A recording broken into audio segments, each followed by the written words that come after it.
Today, we're going to be diving into a popular coding problem, adding two numbers represented as linked lists. We'll explore a simple and efficient approach to solve this problem using C++. The problem at hand is to add two numbers represented as linked lists, digit by digit.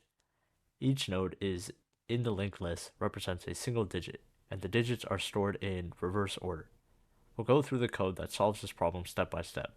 Now, before we get into the code, if you guys want to see more videos like this, drop a like down below. It helps us out tremendously with the YouTube algorithm. And with that out of the way, let's hop right into it. So we begin by defining a class called solution, which encapsulates the logic for adding two numbers represented as linked lists. Inside the class, we have a method called addTwoNumbers that takes in two linked lists, L1 and L2, and returns the resulting linked list. To handle the creation of the resulting linked list, we create a dummy head node and initialize a tail pointer to it. This dummy head will help us simplify the insertion process.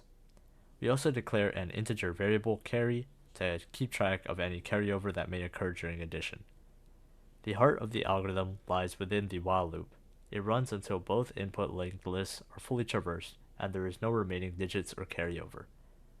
Within each iteration of the loop, we extract the digits from the current nodes of L1 and L2 respectively.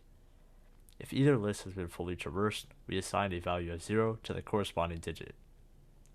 We then compute the sum of the two digits along with the carryover from the previous iteration. The resulting sum is divided by 10 to obtain the digit to be stored in the current node of the resulting linked list.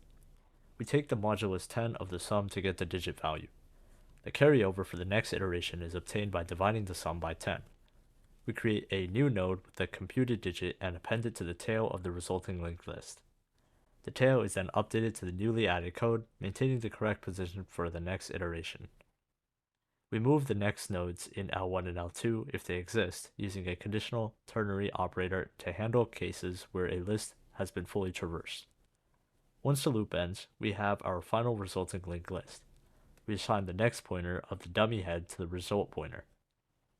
Before returning the result, we delete the dummy head to avoid any memory leaks. Right, let's go ahead and run this. Right, and we are accepted. So that's going to be it for this video. If you guys enjoyed or found it helpful, drop a like down below, drop a comment if you have any questions, subscribe for more, and we'll catch you in the next one.